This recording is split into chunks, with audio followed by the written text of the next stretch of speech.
வணக்கம் நேயர்களே, நீங்கள் கேட்டுக்கொண்டிருப்பது அண்ணா சமுதாய வானொலி 90.4 அலைவரிசை. இது இந்தியாவின் முதல் சமுதாய வானொலி. நேயர்களே, இப்பொழுது நாம் கேட்கவிருப்பது நமது அண்ணா சமுதாய வானொலியும் மதராஸ் உர நிறுவனமும் இணைந்து வழங்கும் பிரதமரின் பிரணாம், தாய்பூமியின் மறுசீரமைப்பு, ஊட்டச்சத்து விழிப்புணர்வு மற்றும் மேம்படுத்தலுக்கான திட்டம் பற்றிய தொடர் நிகழ்ச்சியின் 33ஆம் பாகம்.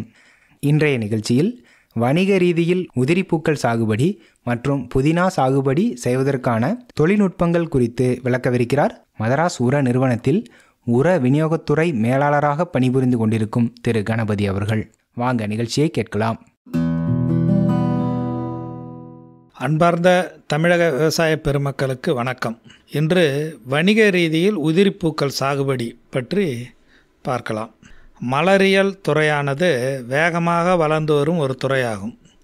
இது கொய்மலர்கள், உதிரி மலர்கள், அலங்கார செடிகள் மற்றும் மதிப்பு கூட்டப்பட்ட மலர் பொருட்கள் ஆகியவற்றை கொண்டுள்ளதாகும். முன்காலங்களில் உதிரி மலர்கள் வழிபாடுகளுக்கு மட்டுமே உபயோகப்பட்டது. தமிழகத்தில் மல்லிகைப்பூ, சம்பங்கிப்பூ, செண்டுமல்லிப்பூ, சாமந்திப்பூ, கனகாம்பரம், கோழிக்கொண்டை, வாடாமல்லி போன்ற உதிரி மலர்கள் அதிக அளவில் பயிரிடப்படுகின்றன. இந்தியாவில் மலர் வணிகத்தின் மூலம் நிறைய வேலை வாய்ப்புகளும் அது சார்ந்த தொழில் வளர்ச்சியும் பயன்பாடுகளும் பெருகி வருகின்றன. இந்தியாவில் அனைத்து மலர் சாகுபடிக்கும் ஏற்ப பருவநிலைகளும் சூழல்களும் நிலவுகிறது. குறிப்பாக மலர் பயிர்கள் வளர்வதற்கு ஏற்ற குளிர் பருவ தட்பவெப்பநிலை நிலவுகிறது. மேலும் பல மலர் பயிர்களின் பிறப்பிடமாகவும் இந்தியா விளங்குகிறது. இந்திய அரசு மலர்களின் உற்பத்தி மற்றும் ஏற்றுமதிக்காக மானியங்களும் ஊக்கங்களும் அளித்து வருகிறது. மக்களின் வாழ்க்கை தரம் உயர்ந்து வருவதால் படிப்படியாக பூக்களின் மதிப்பு மற்றும் தேவையும் அதிகரித்து வருகிறது. இந்திய கலாச்சாரத்தில் மலர்கள் புனிதம் வாய்ந்தவையாக கருதப்படுகிறது. பிறப்பு முதல் இறப்பு வரை மலர்கள் அனைத்து வகையான பயன்பாட்டுக்கு பயன்படுத்தப்பட்டு வருகிறது. மலர்கள் அன்பு மற்றும் உணர்வுகளை வெளிப்படுத்தும் விதமாகவும் பயன்படுத்தப்படுகிறது.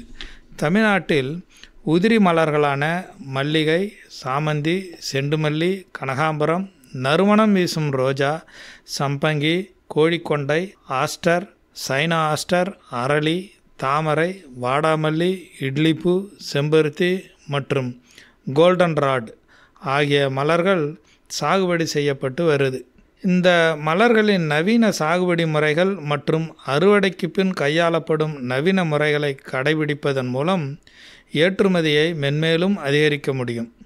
இதில் மிகவும் முக்கியமான மற்றும் தற்போது பிரபலமாக உள்ள உதிரி மலர்களான கோழிக்கொண்டை, வாடாமல்லி, இட்லிப்பூ மற்றும் அரளி பற்றி நம்ம பார்க்கலாம். கோழிக்கொண்டை, இதன் தாவரவியல் பெயர் செலோசியோ சிட்ரினங்கள், குடும்பம் அமராந்திசியே. கவர்ச்சிகரமான நிறத்துடன் நீண்ட நாள் வாடாமல் இருக்கும் இம்மலர் செங்கீரை, கோழிக்கொண்டை மற்றும் பண்ணைப்பூடு என்று பல பெயர்களில் பழந்தமிழ் நூல்களில் கூறப்பட்டுள்ளது.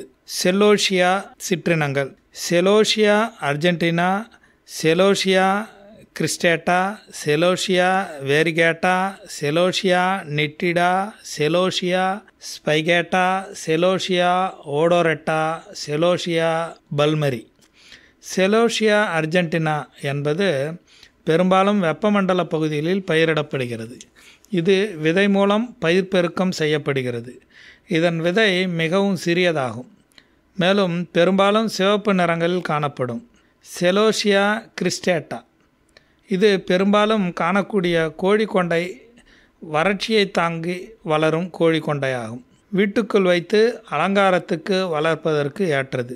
செலோசியா நிட்டிடா, இது தென் அமெரிக்காவில் அதிக அளவு பயிரிடப்படுகிறது. மேற்கத்திய கோழிக்கொண்டை என்று அழைக்கப்படுகிறது. 6 அடி உயரம் வரை வளரும். பெரும்பாலும் குளிர்காலத்தில் பூக்கும். செலோசியா பல்மரி, பல்லாண்டு தாவரமாக வளர்க்கப்படுகிறது. 1 மீட்டர் உயரம் வரை வளரும். வெப்பம் மற்றும் குளிர் மண்டலங்களில் வளரும் தன்மை உடையது. செலோசியா வேரிகேட்டா, இவ்வினம் பெரும்பாலும் சாகுபடி செய்யப்படுவதில்லை. அமெரிக்காவில் தீபகற்ப பகுதிகளில் பயிரிடப்படுகிறது. பயிர் பெருக்கம், வேர்விட்ட நுனிக்குச்சிகள் மற்றும் விதைகள் மூலம் இனப்பெருக்கம் செய்யப்படுகிறது. விதைகளை நீண்ட நாள் சேமித்து வைக்கும்போது விதைகளின் முளைப்பு திறன் குறைந்து விடுகிறது. ஆகவே விதைகளை பிரித்தெடுத்தவுடன் நடவு செய்ய பயன்படுத்த வேண்டும். நுனிக்குச்சிகளையே மே மற்றும் ஆகஸ்ட் மாதங்களில் நடவு செய்யலாம். இதற்கண்ட தட்பவெப்பநிலை. விதை முளைப்பதற்கு நல்ல சூரிய ஒளியும் 18 முதல் 20 டிகிரி செல்சியஸ் வரையிலான வெப்பநிலையும் மிகவும் அவசியம். இவை குறுகிய ஒளி அளவை விரும்பும் மலர் பயிராகும். மிகவும் குளிர் பகுதிகளில் செடிகளின் சரியான வளர்ச்சி நிலையை அடையும் முன்னரே சிறிய மலர் கொத்துகளை தோற்றுவிக்கும். நில தயாரிப்பு மற்றும் நடவு. நிலத்தை நன்கு உழுது கடைசி உழவின் போது ஹெக்டருக்கு 25 டன் எருவை மண்ணுடன் நன்கு கலந்து விட வேண்டும். பின்னர் தேவைக்கேற்ற அளவுகளில் பாத்திகளை அமைத்து கொள்ள வேண்டும். கொய்மலராக சாகுபடி செய்வதற்கு 15 சென்டிமீட்டருக்கு 15 சென்டிமீட்டர் இடைவெளியிலும், அழகுக்காக பயிரிடப்படுவதற்கு 20 சென்டிமீட்டருக்கு 20 சென்டிமீட்டர் அல்லது 25 சென்டிமீட்டருக்கு 25 சென்டிமீட்டர் இடைவெளியிலும் நடவு செய்ய வேண்டும். ஜூலை ஆரம்பத்தில் நாற்றுகளை பிடுங்கி நடவு வயலில் நட வேண்டும். நீர்ப்பாசனம் மற்றும் உரமிடுதல். இந்த உதிரிப்பூக்களுக்கு 3 நாட்கள் இடைவெளியில் நீர்ப்பாசனம் அளிக்க வேண்டியது மிகவும் அவசியம். மண்ணின் தன்மை மற்றும் தட்பவெப்ப நிலைக்கு ஏற்ப 4 முதல் 5 நாட்களுக்கு ஒரு முறை நீர்ப்பாசனம் செய்ய வேண்டும். ஒரு சதுர மீட்டருக்கு 10:20:10 கிராம் என்ற அளவில் தழை, மணி, சாம்பல் சத்துக்களை அளிப்பதால் நல்ல விளைச்சல் பெறலாம். களை மேலாண்மை. உதிரிப்பூக்களில் களை மேலாண்மை என்பது செடிகள் நடவு செய்த 15ஆம் நாளில் களை எடுக்க வேண்டும். மீண்டும் 40வது நாளில் ஒரு முறை தேவைக்கேற்ப 2வது களை எடுக்க வேண்டும். உதிரிப்பூக்கள் வளர்ச்சி ஊக்கிகள் தெளித்தல்.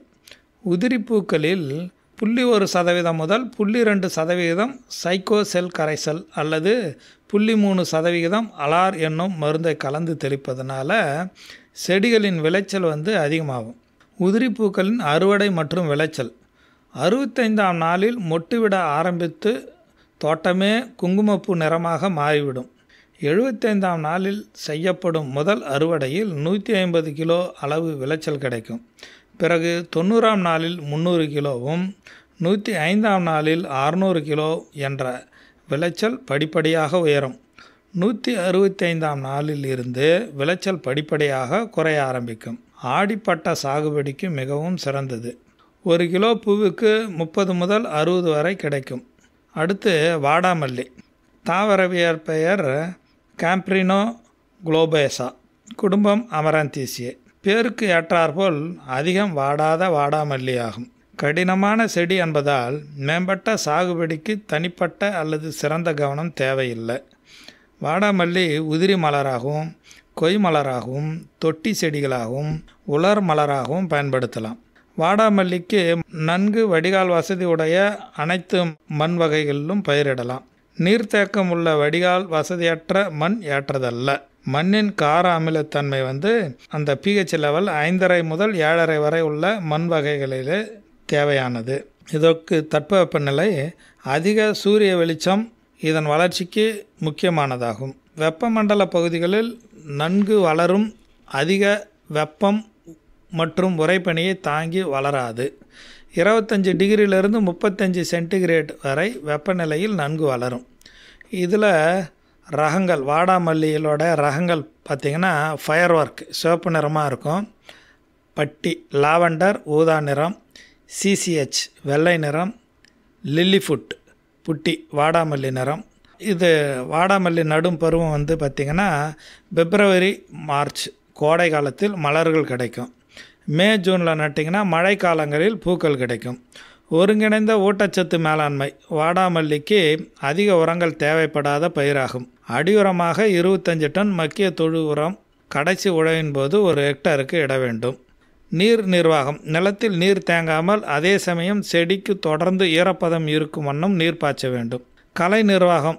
களையை பொறுத்தவரைக்கும் தேவை ஏற்படும் போது கண்டிப்பாக களை எடுக்க வேண்டும். மாதம் ஒரு முறை 2 களை எடுக்க வேண்டும். நுனி கிள்ளுதல். நாற்று நட்ட 15 நாட்களில் செடிகளின் நுனி பகுதி மற்றும் முதல் பூ மொட்டினை கிள்ளி எடுக்க வேண்டும். இவ்வாறு செய்தால் கிளைகள் பக்கவாட்டில் தோன்றி அதிகமான பூ மொட்டுக்கள் உருவாகும். வாடாமல்லியில் ஒருங்கிணைந்த பயிர் பாதுகாப்பு. மொட்டுப்பு, அசுவினி மற்றும் வண்டுகள் பயிரின் அனைத்து வளர்ச்சி காலங்களிலும் தாக்கும். இதுக்கு மித்தோயேட் 1.5 மில்லி பர் லிட்டர் அல்லது இமிடாக்ளோரைட் 1 மில்லி பர் லிட்டர் அடிப்பதன் மூலம் அசுவினியை கட்டுப்படுத்தலாம். இலைப்புள்ளியை கட்டுப்படுத்த பெவிஸ்டின் 1 கிராம் மருந்தை 1 லிட்டர் நீரில் கலந்து தெளிக்க வேண்டும். அறுவடை மற்றும் விளைச்சல். நட்ட 75 முதல் 85 நாட்களிலிருந்து அறுவடை செய்யலாம். ஒரு கிளையில் உள்ள அனைத்து பூக்களும் நிறமாறிய பின்னர் அறுவடை செய்யலாம். ஒரு ஹெக்டருக்கு 16 டன் வரை விளைச்சல் கிடைக்கும். அடுத்ததாக இட்லி பூ. இதோட தாவரவியல் பெயர் இச்சோரா சிற்றினங்கள். குடும்பம் ரூபேசியே. அழகிற்காக வீட்டு தோட்டம், பூங்கா, நந்தவனங்களில் வளர்க்கப்படுகிறது.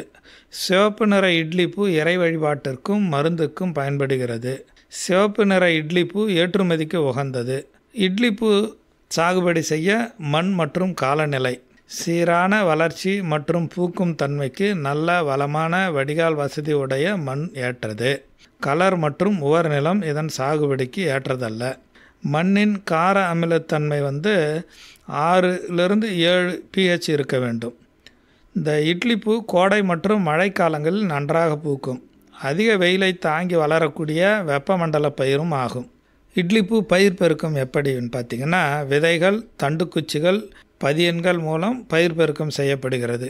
வேர்விட்ட தண்டுக்குச்சிகள் 10லிருந்து 15 சென்டிமீட்டர் நீளமுள்ள குச்சிகளை IPA indole boutique acid 50 ppm நனைத்து நடுவதன் மூலம் இனவிருத்தி செய்யப்படுகிறது.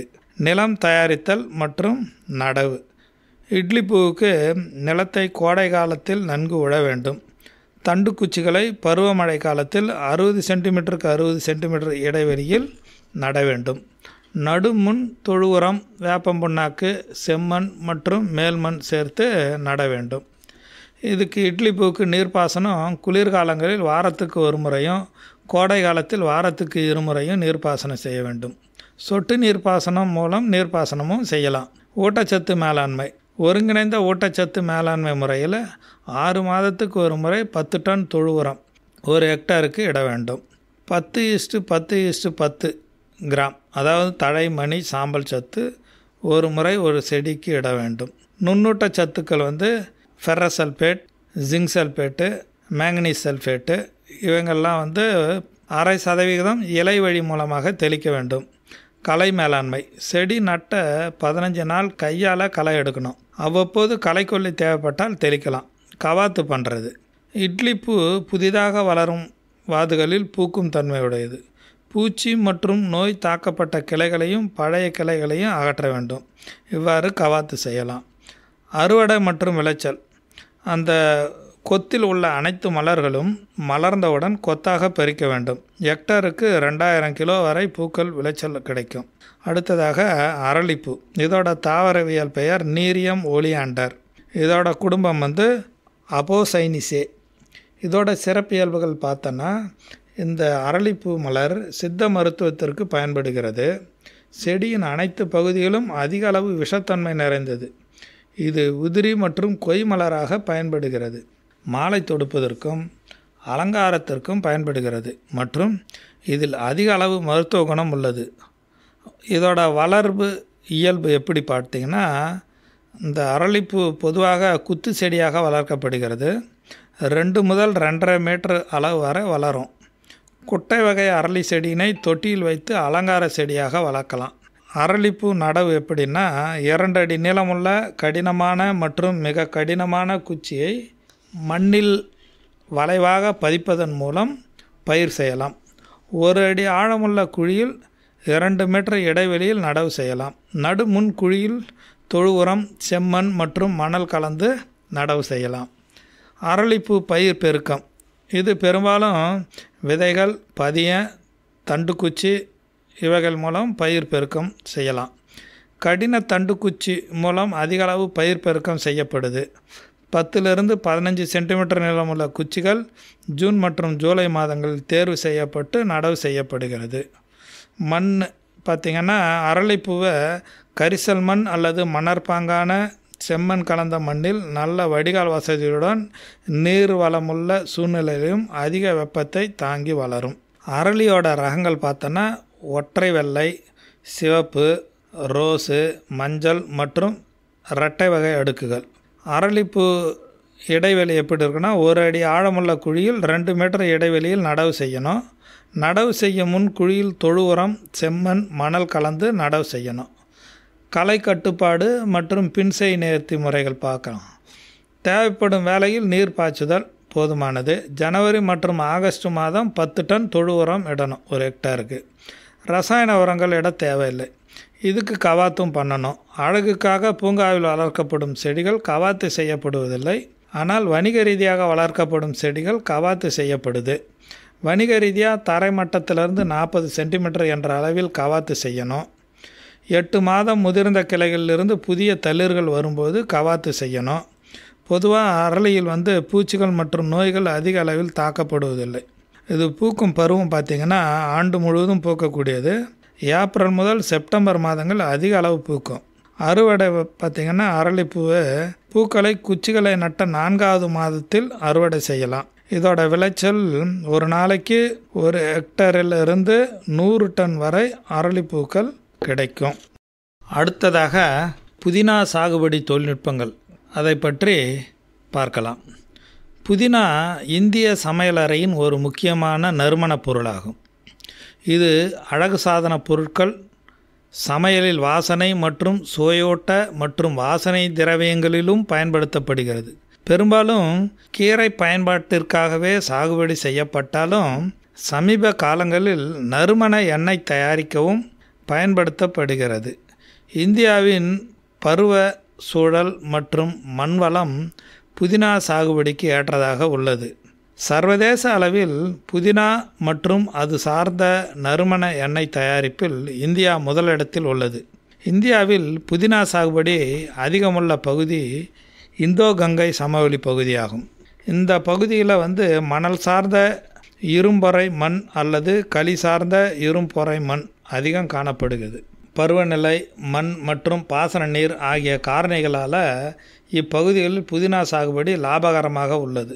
பஞ்சாபில் அமிர்தசர், ஜலந்தரில் லூதியானா, ஹரியானாவில் மொராதாபாத்து, ராம்பூர், பைரெல்லி இந்த மாவட்டங்கள் மற்றும் உத்தரப்பிரதேசத்தின் வடக்கு மாவட்டங்களில் புதினா சாகுபடி செய்யப்படுது. தென்னிந்தியாவில் குளிர் அதிகமுள்ள பகுதிகளிலும், தமிழ்நாட்டில் பார்த்திங்கன்னா கிருஷ்ணகிரி, ஓசூர் பகுதிகளிலும் அதிக அளவு சாகுபடி செய்யப்படுகிறது. தமிழகத்தில் கிருஷ்ணகிரி மாவட்டத்தில் சுமார் 500 ஏக்கர் பரப்பளவில் புதினா சாகுபடி செய்யப்படுகிறது. குறிப்பாக சூளகிரி மற்றும் ஓசூர் பகுதிகளில் இது ஒரு முக்கிய தோட்டக்கலை பயிராகும். இந்த பகுதிகளில் நிலமும் பருவநிலையானது புதினா சாகுபடிக்கு ஏற்ற வகையிலும் அதன் தரம் அதிகரிக்கும் வகையில் உள்ளதால் அதிக அளவில் சாகுபடி செய்யப்பட்டு வருகிறது. கிருஷ்ணகிரி தவிர சேலம் மாவட்டத்தில் சில பகுதிகளிலும் புதினா சாகுபடி செய்யப்படுகிறது. இலேமிசியே குடும்பத்தை சார்ந்த புதினாவில் 4 முக்கிய இனங்கள் அதிக அளவில் பயன்படுத்தப்படுகிறது.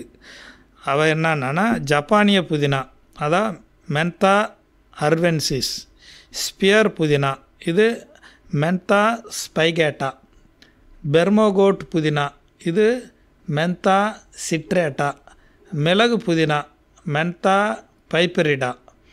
இதில் ரகங்களை பார்த்திங்கன்னா லக்னோவில் உள்ள மத்திய மூலிகை மற்றும் நறுமண பயிர்கள் ஆராய்ச்சி நிலையம் புதினாவின் பல்வேறு இனங்கள் மற்றும் மரபணு வகைகளை சேகரித்து வைத்துள்ளது.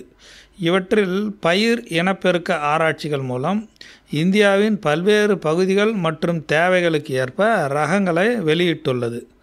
பல்வேறு புதினா இனத்தின் ரகங்கள் என்னன்னு பார்த்திங்கன்னா மென்தா அர்வென்சிஸ், அந்த இதில் உன்னதி 180லிருந்து 190 குவிண்டால் பர் ஹெக்டருக்கு விளைச்சலை தரக்கூடியது. அதிக அளவு மென்தால் 75% இதில் இருக்குது. நறுமண எண்ணெய் கொண்டது. ஹெக்டருக்கு 185 லிட்டர் நறுமண எண்ணெயை தரக்கூடியது. MAS1 இலைத்துரு நோய்க்கு எதிர்ப்பு திறன் கொண்டது. இலைப்புள்ளி மற்றும் சாம்பல் நோய்க்கு எளிதில் ஆட்படக்கூடியது. அதிக அளவு மென்தால், அதாவது 82% கொண்டது. குறைந்த அளவே நறுமண எண்ணெய் தரும். இந்த கல்கா வகை புதினா. இது இலை துரு நோய், இலை கருகல் நோய்க்கு எதிர்ப்பு திறன் கொண்டது.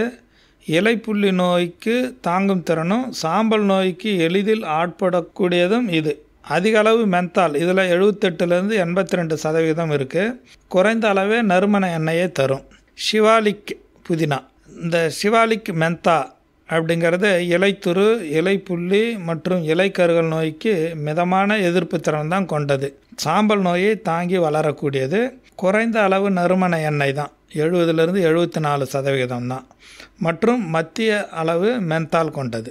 கோமதி வகை. கோமதி மென்தா அப்படிங்கிறது இலைத்துரு, இலைப்புள்ளி மற்றும் இலை கருகல் நோய்க்கு மிதமான எதிர்ப்பு திறன் கொண்டது.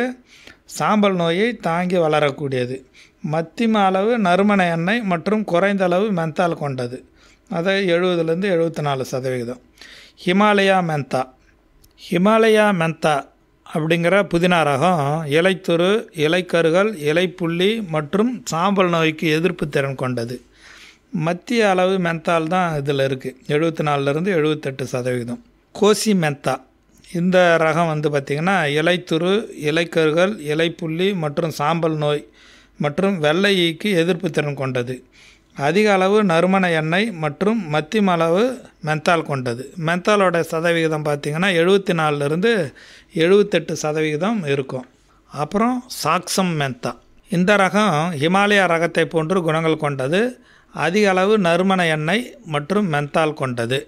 அப்புறம் சாம்பவ் மென்தா, டேமுரு மென்தா, இதெல்லாம் மென்தா அர்வென்சிஸ் ரகங்களுக்கு வர்றது. அடுத்ததாக மென்தா பைப்பிரிடா. இந்த வகையில் குக்ரைல் மென்தா என்ற ஒரு வகை, பிரெஞ்சால் மென்தா என்ற ஒரு வகை இருக்குது. அப்புறம் மென்தா ஸ்பைகேட்டா வகையில் ரகங்கள் என்னென்னு பார்த்திங்கன்னா MSS 5, அர்கா மென்தா, அப்புறம் நீரா mentha, நீர்கல்கா mentha, Supriya mentha, Ganga mentha. இதெல்லாம் மென்தா ஸ்பைகேட்டா ரகங்களில். அப்புறம் மென்தா சிட்ரேட்டா வகையில் கிரண் மென்தா அப்படின்னு ஒன்று இருக்குது. இந்த புதினாவுக்கு மண் நல்ல வளமான அங்கக சத்து அதிகமுள்ள மண் புதினா சாகுபடிக்கு ஏற்றது. நல்ல நீர்பிடிப்பு திறன் கொண்ட கார அமிலத்தன்மை 6லேருந்து 7.5 வரை உள்ள pH லெவல் இருக்கிற மண் உகந்தது. நீர் தேங்கக்கூடிய வடிகால் குறைவாக உள்ள மண் புதினாவுக்கு ஏற்றதல்ல. பருவநிலை பார்த்திங்கன்னா புதினாவுக்கு ஜப்பானிய புதினா வெப்பமண்டலம் மற்றும் மிதவெப்ப மண்டல பகுதிகளில் நன்கு வளரக்கூடியது. ஈரப்பதம் அதிகமான சூழலில் வேரழுகல் பாதிப்பு அதிகம் இருக்கும். 20லேருந்து 40 டிகிரி சென்டிகிரேட் வெப்பநிலை மற்றும் 100லேருந்து 110 சென்டிமீட்டர் மழை பெறும் பிரதேசங்களில் ஜப்பானிய புதினா சாகுபடிக்கு ஏற்றது. பெர்கமட், ஸ்பியர் மற்றும் மிளகு புதினா குளிர் பிரதேசங்களுக்கு ஏற்றதாகும். நிலம் தயாரிப்பு. புதினா நடவுக்கு நிலத்தினை நன்கு உழுது பாத்திகள் அமைக்க வேண்டும். அடியுரமாக ஹெக்டாருக்கு 25 டன் நன்கு மக்கிய தொழு உரம் இட வேண்டும். நடவுக்கு முன்பு சணப்பை வளர்த்து மடக்கி உழவு செய்வதன் மூலம் மண்ணின் ஊட்டச்சத்து அளவினை அதிகரிக்கலாம். பார்களை விட பாத்தி நடவே புதினாவுக்கு ஏற்றதாகும். பயிர் பெருக்கம். புதினா தண்டுகள் மற்றும் பக்கக்கன்றுகள் மூலம் பயிர் பெருக்கம் செய்யப்படுகிறது. வேறு அழுகல் பாதிப்பு இல்லாத தண்டுகள் அல்லது பக்கக்கன்றுகளை நடவுக்கு பயன்படுத்தலாம். ஒரு ஹெக்டார் நடவுக்கு 400 கிலோ தண்டுகள் தேவைப்படும். ஒரு ஹெக்டார் பரப்பிலிருந்து 10 ஹெக்டாருக்கு தேவையான தண்டுகளை நடவுக்கு தயார் செய்யலாம். ஓடு தண்டுகளை 7லேருந்து 10 சென்டிமீட்டர் அளவுக்கு வெட்டி நடவுக்கு பயன்படுத்த வேண்டும். வரிசைக்கு வரிசை 45லேருந்து 60 சென்டிமீட்டர் இருக்கணும். மற்றும் செடிக்கு செடி 45 சென்டிமீட்டர் இடைவெளியும் விடணும். நடவு செய்தவுடன் நீர்ப்பாசனம் செய்யணும். ஜூன்லேருந்து ஜூலை மாதங்கள் நடவுக்கு ஏற்றது. உர மேலாண்மை. புதினா தழைச்சத்தின் அளவுக்கேற்ப நன்கு வளரக்கூடியது. இதுக்கு அடி உரமாக ஒரு ஹெக்டாருக்கு 30:60:10 என்ற அளவில் தழைச்சத்து, மணிச்சத்து, சாம்பல் சத்து இட வேண்டும். மேலுரம். நடவு செய்த 60 மற்றும் 120வது நாள்களில் ஒரு ஹெக்டருக்கு 30 கிலோ தழைச்சத்து உரத்தை 2 முறையாக பிரித்து இட வேண்டும். நீர்ப்பாசனம் செய்கிறது. புதினா அதிக அளவு நீர் தேவை உள்ள பயிராகும். பருவநிலைக்கு ஏற்ப 4லிருந்து 6 நாட்களுக்கு ஒரு முறை நீர்ப்பாசனம் செய்யணும். குளிர்காலங்களில் வளர்ச்சி தடைபட்டு உறக்க நிலையில் இருக்கும்போதும் தேவையான அளவு நீர்ப்பாசனம் செய்து பயிரினை பராமரிக்கணும். பயிர் வளரிடை தொழில்நுட்பம். களைகளால் புதினாவில் விளைச்சலில் 60% வரை பாதிப்பு இருக்கும். ஆகையினால் ஆரம்ப காலங்களில் வயலினை களைகள் இல்லாது பராமரிப்பது முக்கியம். புதினா படர்ந்து வளர்ந்த பிறகு அதன் பாதிப்பு அதிகம் இருக்காது. அறுவடைக்கு பின்பு களை எடுத்தல் அவசியம். அறுவடை எப்படி செய்கிறது? சராசரியாக நடவுக்கு பின்பு 100லிருந்து 125 நாட்களில் அறுவடை செய்யலாம். அறுவடை தாமதமானால் இலையின் சேமிப்பு திறன் பாதிக்கப்படும். அரிவாளால் மண்ணிலிருந்து 2லிருந்து 3 சென்டிமீட்டர் உயரத்தில் அறுவடை செய்ய வேண்டும். முதல் அறுவடையிலிருந்து 80 நாட்களில் 2வது அறுவடையும், அடுத்த 80 நாட்களில் 3வது அறுவடையும் செய்யணும். பயிர் பாதுகாப்பு. புதினாவில் இலை சுருட்டு புழு, கம்பிளி புழு மற்றும் கரையானால் பாதிப்பு உண்டாகும். சரியான நீர் மேலாண்மை மூலம் கரையானின் பாதிப்பினை சரி செய்ய இயலும். புழுக்களை கட்டுப்படுத்த இனக்கவர்ச்சி பொறிகளையும் பயன்படுத்தலாம். சாம்பல் நோயை கட்டுப்படுத்த நனைக்கும் சல்ஃபர், வெட்டபிள் சல்ஃபர்ன்றாங்க, அல்லது கார்பன்டசிம் 2 கிராம் பர் லிட்டர் பயன்படுத்தலாம். இலைப்புள்ளி மற்றும் கருகல் நோய்க்கு கார்பன்டசிம் 2 கிராம் பர் லிட்டர் பயன்படுத்தலாம். விளைச்சல் பார்த்திங்கன்னா ஒரு ஆண்டில் 3 அறுவடையில் 20லிருந்து 25 டன் விளைச்சல் கிடைக்கும். மேலும் ஹெக்டாருக்கு 50லிருந்து 70 கிலோ நறுமண எண்ணெய் கிடைக்கும்.